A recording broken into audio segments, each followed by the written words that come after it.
প্রিয় শিক্ষার্থী, আসসালামু আলাইকুম ওয়া রাহমাতুল্লাহ। তোমরা সবাই কেমন আছো? আশা করি সবাই ভালো আছো। সামনে পরীক্ষা। আইসিটি বিষয় নিয়ে অনেকজন দুশ্চিন্তায় আছে। এই দুশ্চিন্তাকে মুক্ত করার জন্য আমরা একটি গুরুত্বপূর্ণ সাজেশন বানিয়েছি, যে সাজেশনটি পড়লে তোমাদের সুনিশ্চিত 75 মার্কের উত্তর করতে পারবে। আমরা একটু যদি এখানে লক্ষ্য করি, আমরা সাজেশনটি যেভাবে সাজিয়েছি আমরা দেখাচ্ছি।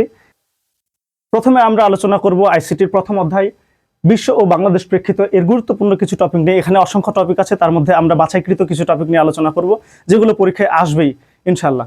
তার মধ্যে প্রথমে যে টপিকটা আছে সেটা হচ্ছে বায়োমেট্রিক্স। এই বায়োমেট্রিক্স বলতে আমরা যেটাকে বুঝি, যখন অনেকগুলো একাধিক সংখ্যা থাকে, সেই সংখ্যাগুলোকে বা ব্যক্তি থাকে, এই ব্যক্তি থেকে নির্দিষ্ট কোনো ব্যক্তিকে আমরা খোঁজার জন্য বা বের করার জন্য যে পদ্ধতিটা ব্যবহার করি সেটা হচ্ছে বায়োমেট্রিক্স। তাহলে আমরা বলতে পারি যে এটা হচ্ছে ব্যক্তি শনাক্তকরণের জন্য যে পদ্ধতি ব্যবহার করা হয়, ব্যক্তি শনাক্তকরণে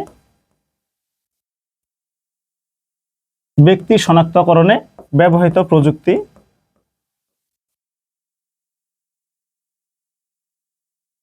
প্রযুক্তি হলো বায়োমেট্রিক্স।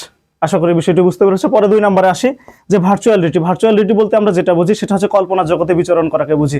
তাহলে আমরা হচ্ছে বাস্তবে অবস্থান করে যখন কল্পনাকে ছুঁয়ে দেখার চেষ্টা করি, তখন সেটাকে আমরা ভার্চুয়াল রিয়েলিটি বলতে আখ্যায়িত করি। আশা করি এই দুইটা টপিক থেকে যে কোনো একটা টপিক পরীক্ষা এবার পাবে, গ অথবা ঘ নম্বরে ইনশাআল্লাহ। 3 নম্বরে যেটা দেওয়া আছে সেটা হচ্ছে জেনেটিক ইঞ্জিনিয়ারিং বলতে আমরা কি বুঝি? জেনেটিক ইঞ্জিনিয়ারিং বলতে আমরা এটা একটা চিকিৎসা জগতে চলে যেতে পারি। সেখানে বলা হয় যে কোনো ব্যক্তির ডিএনএ বা অণু পরিবর্তন করে অন্য ব্যক্তির দেহে প্রবেশ করানোর পদ্ধতিটাকে বলা হয় জেনেটিক ইঞ্জিনিয়ারিং। আশা করি বিষয়টি বুঝতে পেরেছ। কৃত্রিম বুদ্ধিমত্তা আমরা কি বুঝি?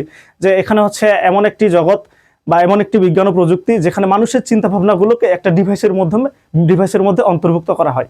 এখন এই ডিভাইসটাই হচ্ছে কৃত্রিম বুদ্ধিমত্তা। আমরা এখানে যদি প্রত্যক্ষভাবে চিন্তা করি তাহলে রোবটকে উদাহরণ দিতে পারি। রোবট নিজে নিজে কখনো কোনো কিছু কাজ করতে পারে না। এখানে মানুষের চিন্তা ভাবনাগুলোকে আমরা কি করি, এই রোবটের মধ্যে প্রত্যক্ষ করি, তখন রোবট আমাদের মতো করে কাজ করার চেষ্টা করে। এটা হচ্ছে কৃত্রিম বুদ্ধিমত্তা থেকে যে টপিকটা আসতে পারে সেটা হচ্ছে রোবট। এখান থেকে একটা কমন এমসিকিউ আসতে পারে যে রোবটকে কাজের প্রয়োজনে কত ডিগ্রি অ্যাঙ্গেল পর্যন্ত ঘোরানো যায়, বা রোবটের যে ব্যবহারগুলো আছে এটা কোথায় কোথায় ব্যবহার করা হয়, এগুলো পরীক্ষায় আসার জন্য খুবই গুরুত্বপূর্ণ। বা সৃজনশীলে এই টপিকগুলো থেকে কিছু কিছু থিম দেওয়া থাকতে পারে, যেমন রোবট আমাদের কি কি কাজে ব্যবহার করা হয়। রোবট আমাদের হচ্ছে ভারী শিল্প কলকারখানার কাজে ব্যবহার করা হয়, মানুষের দুঃসাধ্য কাজে ব্যবহার করা হয়, যেগুলো কাজ আমরা মানুষ করতে পারি না সেগুলো কাজে রোবটকে ব্যবহার করা যেতে পারে। তারপরে হচ্ছে অগ্নি নির্বাপনের কাজে ব্যবহার করা যেতে পারে, যেখানে বিশাল একটা বিল্ডিং এ যদি আগুন লাগে, সেখানে কোনো ব্যক্তি ভিতরে আছে, আমরা যেতে পারি না, তখন সেখানে আমরা রোবটকে দিয়ে সেই কাজটাকে করতে পারি, বা রোবট দিয়ে আমরা মানুষটাকে সুন্দর করে বের করে নিয়ে আসতে পারি। এরপরে ন্যানো টেকনোলজি। ন্যানো শব্দের অর্থ হচ্ছে অতি ক্ষুদ্র বা ক্ষুদ্র, বা যেটাকে বিজ্ঞানের ভাষায় জাদুকরি বা বামন অর্থে ব্যবহার করা হয়, বা এটাকে আমরা 10⁹9 দিয়েও প্রকাশ করতে পারি। 10⁹9 যেটা হচ্ছে 1 ন্যানো সমান হচ্ছে কোনো জিনিসের 100 কোটি ভাগের প্রায় 1 ভাগের সমান, এতটা ক্ষুদ্র। অর্থাৎ আমাদের কম্পিউটারে যতগুলো কাজ হয় এই ন্যানো সেকেন্ডে হয়ে থাকে। এই ন্যানো টেকনোলজি থেকে আমাদের আসতে পারে বায়ো ইনফরমেটিক্স। এটা একটা বিজ্ঞানের একটা জগৎ বা চিকিৎসা একটা জগৎ, যেখানে আমাদের কি করা হয়, যে চিকিৎসকরা আমাদের বিভিন্ন সমস্যাকে সমাধান করে, রোগের সমস্যাগুলো সমাধান করে, আমাদের বিভিন্ন টেস্ট দেয়। এই টেস্টগুলো দিয়ে তারা কি করে, রোগটাকে নির্ণয় করে। এই রোগ নির্ণয়ের পদ্ধতিটা হচ্ছে বায়ো ইনফরমেটিক্স। অর্থাৎ জীববিজ্ঞানের যতগুলো সমস্যা আছে এই সমস্যাগুলোকে সমাধান করার যে বিজ্ঞান ও প্রযুক্তিটা আছে বা বিজ্ঞানের যে শাখাটা আছে সেটা হচ্ছে বায়ো ইনফরমেটিক্স। এবারে চলে যাই আমরা একটু স্মার্ট হোম বলতে আমরা যেটা বুঝি সেটা হচ্ছে কি, এমন একটি এলাকা আছে বা এমন একটি ঘর আছে যেখানে রিমোট কন্ট্রোলের সাহায্যে সবকিছু নিয়ন্ত্রণ করা যায়, সেটা হচ্ছে স্মার্ট হোম।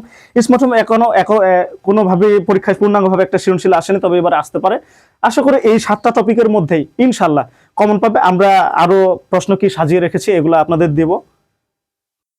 প্রথম অধ্যায়ের মধ্যে যে প্রশ্নগুলো আপনাদের জন্য খুবই গুরুত্বপূর্ণ না, এইগুলো প্রশ্ন সমাধান করলে আপনারা যে কোনো ভাবে সৃজনশীলটা আসলে অ্যান্সার করতে পারবেন ইনশাল্লাহ।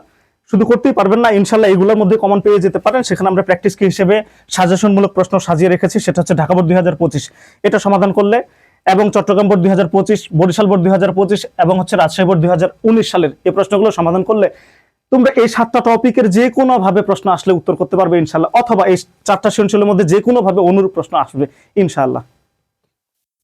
আশা করি এই প্রথম অধ্যায় থেকে এই প্রশ্নগুলো থেকে কমন পাবে, এবং দ্বিতীয় অধ্যায়ের জন্য পরবর্তী ক্লাসের জন্য অপেক্ষা করো ইনশাল্লাহ। পরবর্তী ক্লাসটি আমরা নিব। আল্লাহ হাফেজ।